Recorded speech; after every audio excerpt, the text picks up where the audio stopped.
In today's episode, we unpack 7 church newsletter mistakes that many churches make and what you need to do to fix it. We hope this conversation helps your church reach more people and grow. This is the Reach Right Podcast. Well, hey guys, welcome to the Reach Right Podcast, episode number 44. I am your host, Thomas Costello, and with me, as always, is my co-host, Ian Hyatt. Hey, Thomas. Hey, Ian. Good to talk with you today. Excited for our conversation. We're going to be talking about 7 church newsletter mistakes that churches make and how you can fix them. I think it's going to be a good conversation for us to have because it seems like most churches in 2021 and even before, they do newsletters. You guys do a newsletter, right, at your church? Yeah. We've done it for a long time now, and a lot of churches have been doing them for a very long time now. Yeah, they have not died. They have not died. It's surprising, I would say, because there's been much made of the rise of social media and text messaging, and people will say that emailing is dead, or email advertising is what newsletters are. They'll say that that's dead. I don't find that to be the case. I find that email still is. I don't know if I could say that's as valuable as it's ever been. And there's certainly some changes that make it harder in this climate. But I think that, I don't know about you, but I open emails. I read emails. I look at my email every single day. Maybe that's a product of being a Gen Xer. I don't know. Or like a borderline millennial where I am.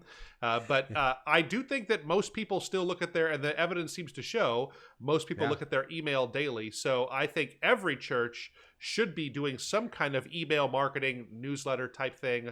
It just makes sense in this day and age. I know our church does. And now, is it useful for everybody? I've seen a lot of bad newsletters. Let me do just kind of, we didn't plan this ahead of time, Ian. Do you read your church's newsletter every week? No. No, me neither. If I'm being totally honest, I think that's the thing, is that that's not necessarily the point of what a newsletter is about, is to get someone to read it and pore over every bit of content. But I think what it is there to do, and we'll talk about this a little bit in the process, is to get someone to take a step to draw them deeper into that relationship with Jesus, into discipleship. And so, I think this is, sometimes we can reduce email and kind of minimize it and make it something that's just kind of an administrative task of something we have to do. But really, we see this as a discipleship opportunity for churches. This is something that if you do this right, it'll help people grow in their faith and grow closer to Jesus. And I believe more people will be added to the number who are being saved if we do email right. So maybe that's just me being super spiritual, but I think it's something good. So anything to add to that? Oh, I was just going to say, I think we are in the age of where someone has their junk email that they give out to, like, if someone asks for it at a shop or something like that, or when you're okay, this is the one I don't want to read. So if the church newsletter could end up in your good email address, then that's a win too. So yep, absolutely. So we're here today to help you to get your email newsletter for your church, get it opened by more people, get it read by more people, and get more people to make decisions to be closer to Jesus because of it. And we see a lot of bad church newsletters out there, and we want to help fix some of those problems here. So that's the point of the conversation here today, is to try and help you fix some of those kinds of issues. So I'll go ahead and kick us off with church newsletter mistake number 1, and that is not using an email service. So for a lot of people, this is such a no-brainer, but I would bet that there's people in our audience that this seems like this is something that might be new to them, because I've been part of churches that were medium-sized at times, maybe 400 or 500 people that were going to them. And our email strategy was that we would take this giant BCC, or blind carbon copy list, put it into Outlook so that nobody could at least see other people's email addresses, and send it out. And there are so many reasons why this is a bad idea in 2021. There is no reason on earth that you shouldn't be using an email service, some kind of an email service provider. Here at Reach Right, we use one called Zoho Campaigns. We're in kind of the Zoho platform of all their services. So Zoho Campaigns makes sense for us. Maybe your church management software offers some kind of a mass email service. Far and away, the most popular one is one called MailChimp. So that's one that I have a lot of experience with as well. I've used it. MailChimp is 100% free if you have less than 2,000 contacts on your list. So if you have less than that, which I think the vast majority of churches and our audience will have less than 2,000 contacts on their mailing list, that is a great service to use. And maybe you could share a few reasons why it's important, Ian, to use an email service. You can kind of give us some insight on that.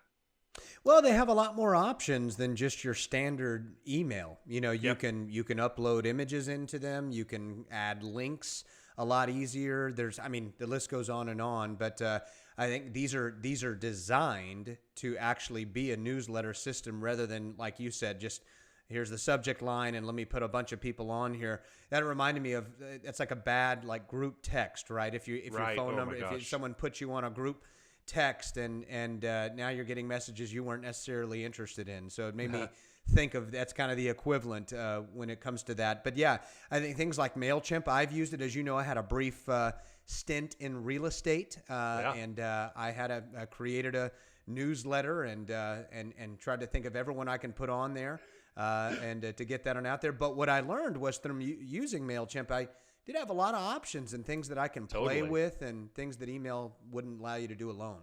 Yeah, you know me, I'm a numbers guy, so the great thing about an email service is you can measure everything. We'll talk more about that in this conversation here today. So that's huge. They look prettier. I think that they have tools and basically things that you never see as the sender that help it get into more inboxes. Listen, it's like the filters that filter out spam messages, they are very robust nowadays. And if you are just sending a blind carbon copy email through your Outlook or your Gmail account or something like that, it will wind up in spam very often and never be seen by your users. So this email services, they really help you get over that. They don't guarantee you getting out of spam folders, obviously, but they will help you do better for people that are actually interested in that content there. So I think that's an easy one that you should correct. Go sign up today for MailChimp. Another one is Constant Contact. That's one of the really famous ones. I will say that usually if you use some kind of a church management software, they usually have some email marketing tools. Now, in my experience, they can't really compete with a MailChimp or something like that because they just don't have the budgets that, even our biggest church management software companies like Church Community Builder, Fellowship One, Planning Center, those places, all great services, but they don't have anywhere near the budget of a MailChimp or a Constant Contact and what they can do there. So I would probably look at some of those email specific providers and look at that route first.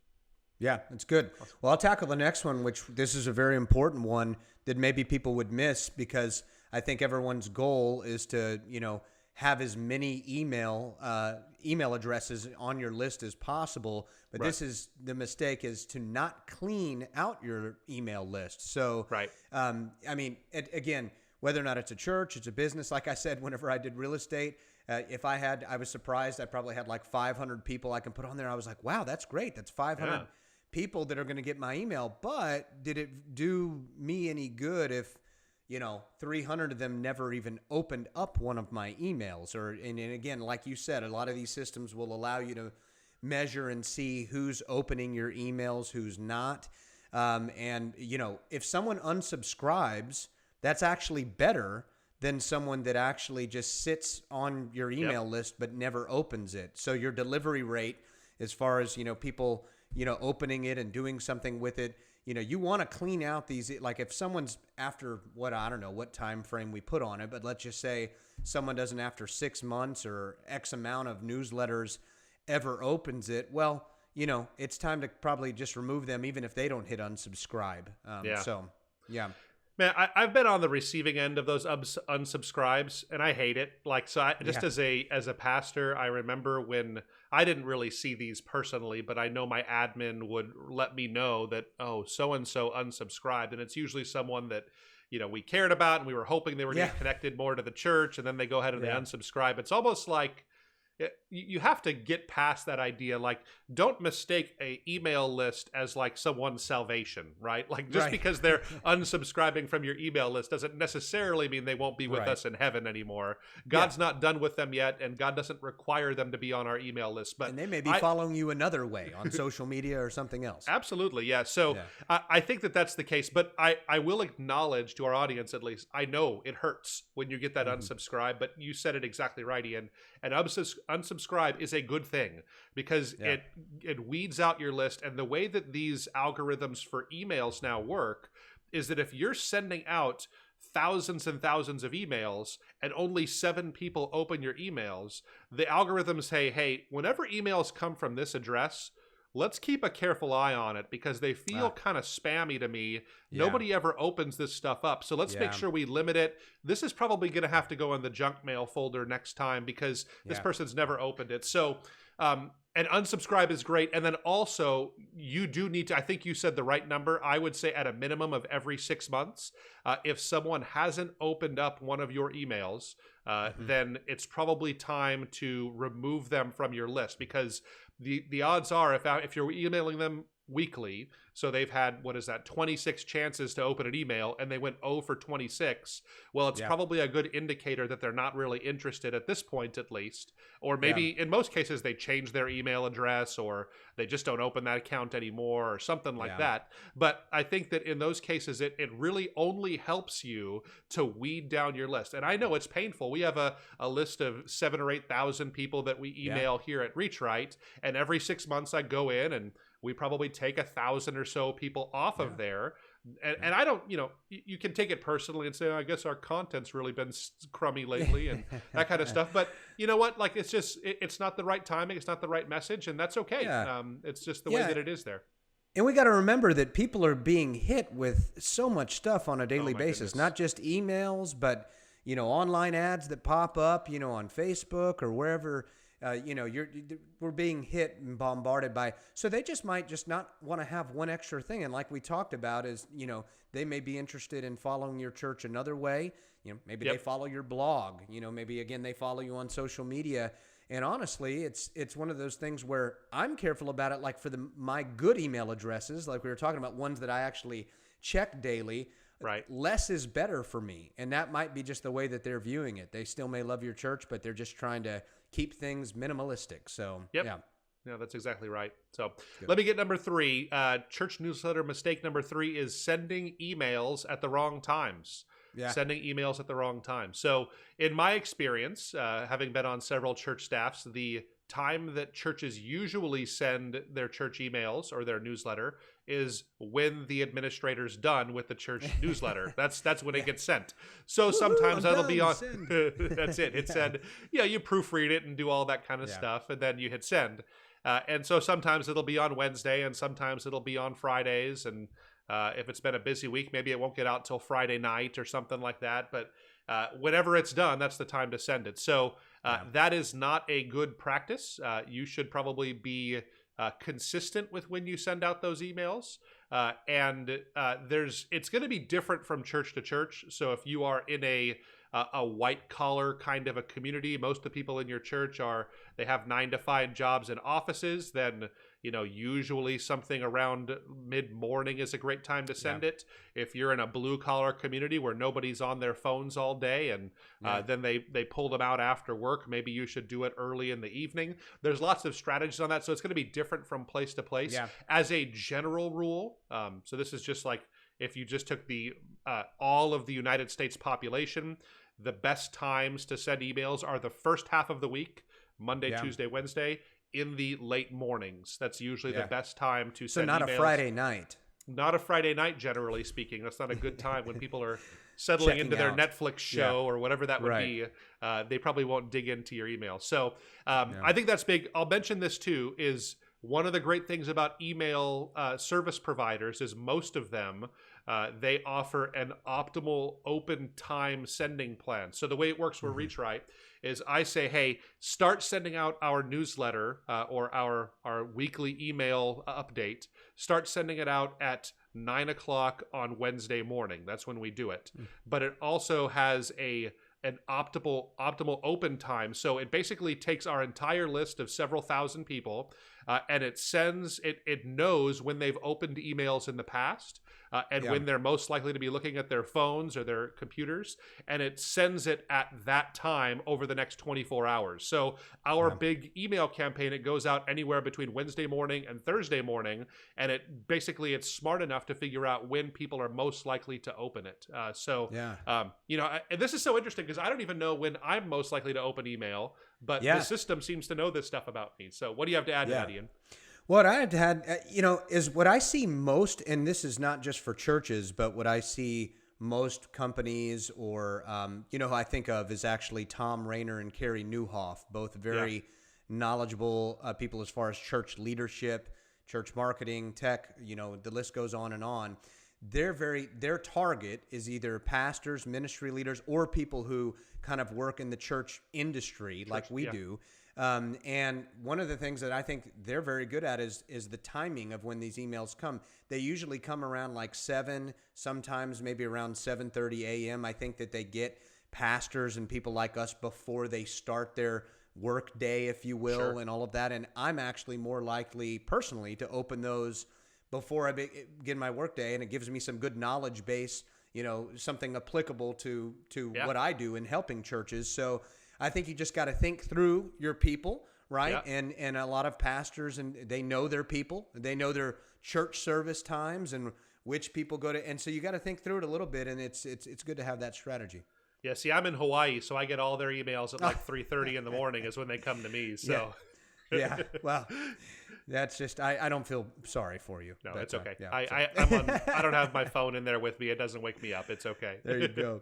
Well, let me tackle the next one, and this one I like, and I chuckle. I've chuckled inside and outside with this, but that's another mistake: is sending ugly emails. Yeah. Sometimes people forget that even though the majority of content in an email is going to be written text, there's still when people see these things, they got to be engaging. There's got to be something that stands out. We've talked about it, and here's another reason why you don't want to just use regular email, but you want to use something like MailChimp or Constant Contact. All these systems allow you to upload attractive imagery, subject matter imagery, whatever the email's about, kind of just like your sermon series. Like as a pastor, you want to find an image or something that it ties to that series. Same thing you should be doing with your emails, because that not judging a book by its cover, that's that's out these days. People do judge as much as it's wrong, maybe they do.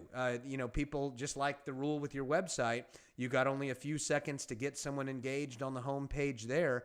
Same thing with a newsletter. And I've heard from so many pastors and ministry leaders over the years that some of their newsletter systems are done by the church secretary using this old branding and clip art from the church bulletin. They basically take the church bulletin and they pop that in their newsletter and just upload that, and they call it a day, and they're like, wait, great, 2 birds with 1 stone. But you're sending something out that's it's not supposed to be a church bulletin, and it needs to look better. So yeah, I think that's well said, Ian. I think that we miss the fact that this is probably reaching just as many people as how many people show up on Sunday mornings for a lot of churches. It's a huge communication opportunity. Maybe more. Probably. And I mean, it's probably going out to more people for most churches than actually the number of people that show up on Sundays, because you have people that are out of town or people that signed up and haven't been back in a while. I don't know how many are opening it for your particular church, but I know this is one of the biggest things for us, for instance, at Reach Right. I mean, this is a way that we see. We send out our email to thousands. We have usually about 2,000 people open it. And of those, several hundred will click on it and go in and get deeper into the content that we put out there. So when it comes to ugly emails, I do want to say one thing. What I think is that I think that there is a case to be made, in addition to not sending ugly emails. I think sometimes it's okay to have text-only emails, though. And let me take a second I've tested a lot of this for us, and I've seen churches that have tested this. And I know for specific kinds of emails, it makes sense to do text only. So a lot of our emails, if you're on our email list, if you're not, please get on it. We'd love to send you messages and update you when we have new content. But our primary goal is to introduce new pieces of content to people, tell them about what we're thinking about here, and get them to click deeper on it and get onto our website and engage with us and just continue to help pastors that way. And so we have found that I can do nice our design team can do really nice designed emails with all kinds of graphics, but then we can also write 4-sentence emails that say, hey, if you want to know more about this, here's the link.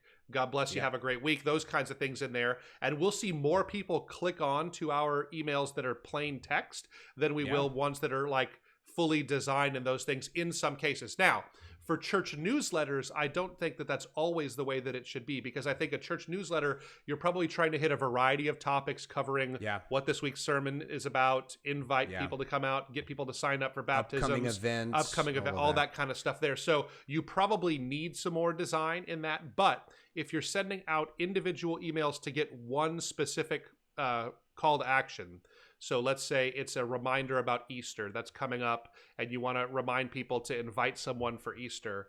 I think a message from the pastor that's like 5 sentences long with a clear button to click and call people to action, that might be the best case. So don't mistake no ugly emails.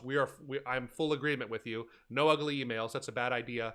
But it's okay sometimes to just use text emails, because that's the way most of our emails come across. When you and I email each other, we don't put all kinds of graphics and those kinds of things in there. And, we send our normal emails. It can be more likely read if it's just text in some cases. That's good. Good stuff. Nothing to add there. Let me get number 5 then. That is using uninspired subject lines. Subject lines. So, let me give you a couple of examples of bad subject lines. So, church newsletter week of May 5th. That's a bad subject line that would make boring. Nobody ever open it. Or weekly update. That's another bad subject line that you shouldn't have as your church email newsletter. It is really important, I think, for churches, and this is probably, if you get nothing out of this conversation, this is the key takeaway. You need to use a unique, really interesting subject line that you would click on every single church email that you ever send out there. Because the fact is, if someone does not click on the email, then they'll never read the content that's in there. And the only tool you have to get someone to click on an email is the subject line and what it says there. So you want to use something that will it will just really compel someone to get in deeper and click into this. And so this is just really important to get this right here. So I would spend probably, when we do our subject lines for our emails here in our team, we kind of brainstorm those.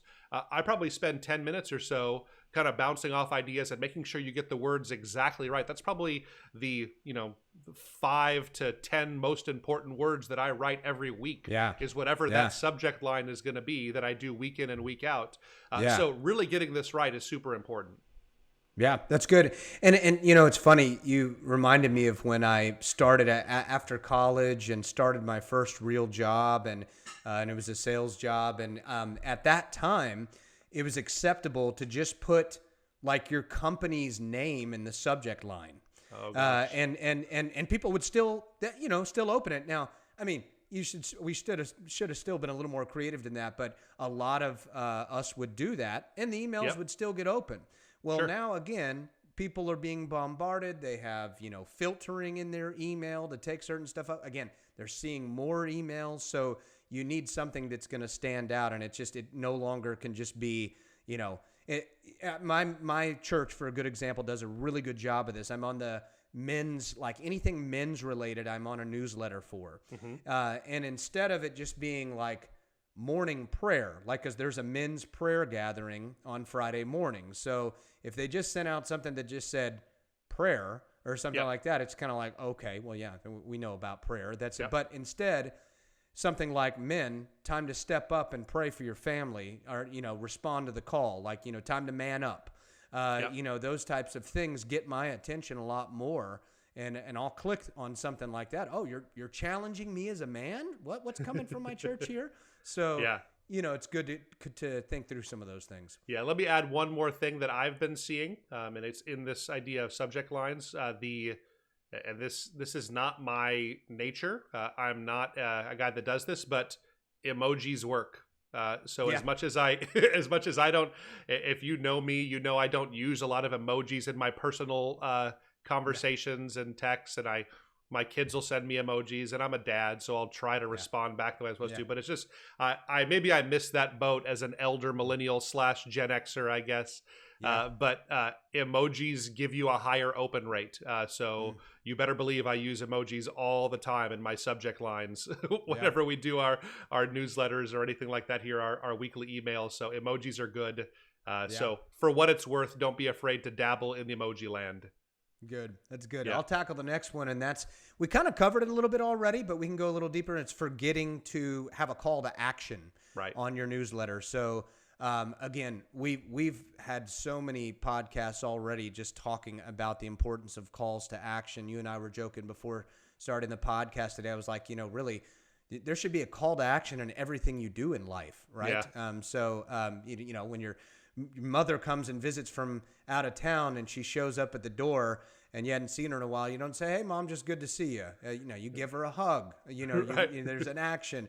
And we've talked about this before. Just every good sermon, every good message out there, you should invite someone to respond, to take that next step in their faith, and so on and so forth. So we've seen this on websites. We've talked about it. We've said, hey, churches have been notorious often for just having an about page with their vision, mission, beliefs, and they just say, there you go, bye-bye. No, you want to ask someone to take that next step. And if your newsletter's like event-based, when let's just say, the summer's coming up, let's just say you have a kids camp or a youth retreat or something like that, call to action in that should be for a parent to sign their kiddo up. Maybe something like that. You got to think of course, what your newsletter is, but what do you want someone to do? Now, sometimes newsletters are just informative, but there's still going to be something that someone can do with that information, right? Yeah. I would argue that if you really think about it and you can't think of what a call to action would be for this, I would consider that maybe it doesn't belong in your church newsletter, that content. If there's nothing that someone does as a result of doing it, even if it's like, I just want to give someone a theological or like an encouragement for the week. That's your primary goal. Even in that case, I think you would probably in the newsletter tease it and then have them link off and go to your website and they can dig in more for those kinds of things. So I would never put, like, if I have a letter from our pastor and it's an encouragement about something coming up or some way they want us to pray, I would never put a 500-word letter into the body of a newsletter.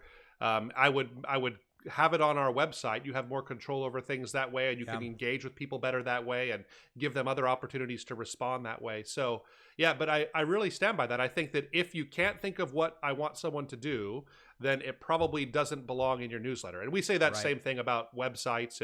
If you have a section on your website and you don't have anything you want someone to do with it, then it probably doesn't belong on your website. So everything needs to call people to take another step, to have an application, to do something as a result of getting it. Yeah. One last thing I'll add to that too is think about it. If let's say you sent out a newsletter to only 500 people, let's just say 20 people filled out a form. Right. Well, that's a huge win for those 20 people. Those 20 people are also going to remember that this newsletter, it allowed me to take the next step that saved me time or allowed me to get signed up for something or sign my kiddo up for something. So I think, too, when someone takes that extra step to fill out a form or whatever, they're going to be stickier. And we've seen that, too, just on church websites where someone fills out like a plan your visit form. You saw this at your last church that you pastored, that those were, not everyone filled those out, those plan your visit forms, but the people that did, you said they were the stickiest return visitors. So I think that, absolutely, again, it's a huge win when someone takes that extra step. Yeah. Yep. Absolutely. I think you got that right. So let me hit the last one. Number 7 is not measuring results. Perfect for me. I'm a numbers guy and I measure lots of stuff. That's just kind of the way that I'm wired. That just works for me. But you have these tools. You're using a service. You're calling people to action. You're doing all this other stuff. it is so valuable to take a look at what's working and what isn't, and then make course corrections as you go. So every time we do anything, and this goes for all of from our podcast to our blog posts to our email newsletters to everything we do, you can measure just about everything nowadays. And if you're not learning from what you're doing there, you're missing a huge opportunity. So some things that you should be measuring, all of these systems are going to measure your delivery rate. So how many of your emails get delivered. They're going to measure your open rate, how many of the delivered emails get opened. And then they're going to measure your click-through rate. How many of the opened emails do people click on and go to your site or take that next call to action? And there are really three distinct things. The delivery rate, you should take a look at that and keep an eye on that. And you fix that by cleaning up your email list, getting people off of there that aren't opening it anyway. Those that are bouncing, you get rid of all those bad emails. It ups your delivery rate. That actually, in turn, it helps your open rate. Your open rate, the only thing you can do about that is write better subject lines. And if you have 20, once you've done 20 email newsletters with 20 of your best cracks at a good subject line, you'll be able to get in there and you'll say, well, let's see, this one that we wrote here, only 9% of people open that. But this one over here, 25% of people open that. So whatever we did on this one. Because it had an emoji. It had an emoji, that's right. So whatever we're doing on that one that worked, let's try to do more of that. And whatever we did on the one that only got 9%, let's try to do less of that. I don't know if I mentioned this before too, just as an encouragement to you guys, most people won't open your emails. Like, so more than half, and I mean, if for some reason you're getting more than half of your emails get opened, you're killing it. You're doing something really good. The industry average across not just churches, but all industries and email marketing, 20% or so is a good open rate. Okay. So the only way you fix that is writing good subject lines. So you got to measure that and see what's working. Lastly, the click-through rate, the calls to action. This is something that's really important to measure. You're doing very well if you have a 3% click-through rate. So if 3% of those get clicked through and they go onto your site and take a step or do the call to action, that's a win.